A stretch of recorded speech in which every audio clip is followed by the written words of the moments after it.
turn to page 3 on your worship aid.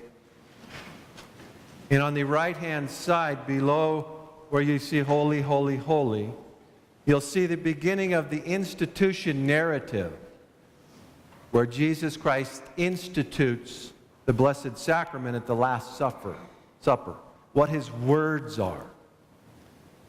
And I spoke of it last time, but the only changes in the part over the bread are of and for. Eat of it instead of just it. And for, this is my body. The of restores the sense that is in Latin of sharing of the one bread. We share of it.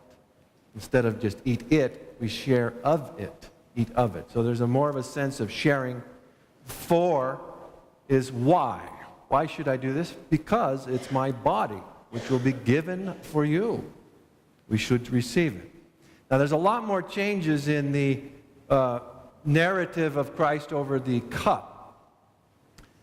Now, all of these are drawn from Scripture, but none of them is perfectly represented in any one Scripture.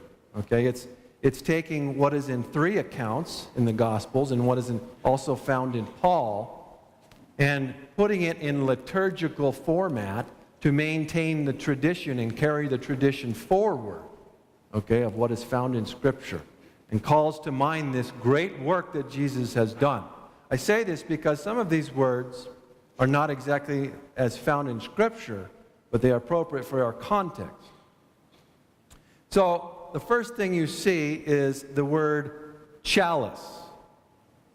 Now, I have struggled with this word. A lot of us are going to struggle with different words in the New Translation. This one's been tough for me because it is strongly leans towards favoring liturgical language over biblical language. And I just think we lose a lot of the biblical parallels that we hear in Scripture that say cup, cup, cup, cup, cup, cup, cup. Suddenly we say chalice. And even when we hear this account in Scripture, we're going to say cup. But when we say it liturgically, we're going to say chalice. Now this is a favoring of what we actually do. Liturgically, we use a chalice. And so it's favoring that word. It's also favoring the Latin word calix, which is what is used in Latin for the liturgy. Okay? So we're going to use chalice. It just means cup, but it means a special cup. Okay, that's kind of what chalice means.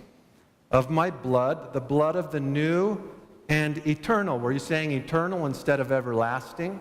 Why? Everlasting sounds like long-lasting, which puts it in the context of time. God is outside of time.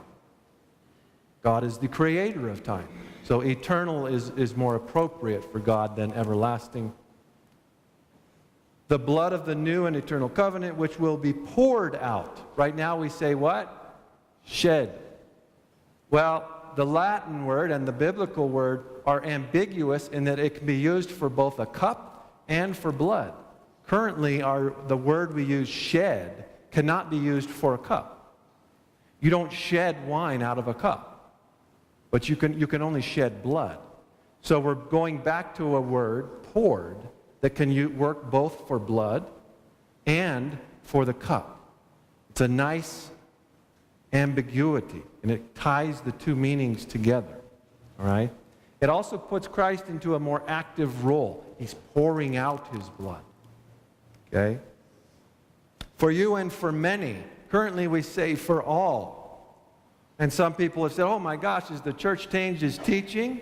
Did Jesus only die for a few and not everyone? No. The church teaching is, and ever shall be, that Christ came and died for all. And it's found in other places in Scripture. But when Jesus says these words in Scripture, he uses the word many. That's what he says. If you look it up in the biblical accounts, he uses the word many. Why? Because in the book of Isaiah, which Jesus is alluding to, is the story of the suffering servant. And God says, my servant will not just die for one. He will die for many. It's important not to compare many and all. You have to compare one and many. When you do that, there is no limit to many. Okay?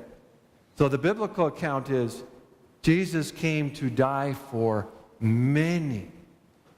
As many as he died for, which our church teaching, he died for all. However, it also leaves some room for those that don't want to accept it. We say, so that sins may be forgiven now. The translation that we're going to, and the Latin from which it is translated, is much more direct. No, it's not so that sins may be forgiven. Jesus did this for the forgiveness of sins. Not that they may be forgiven. No, he did it for the forgiveness of sins.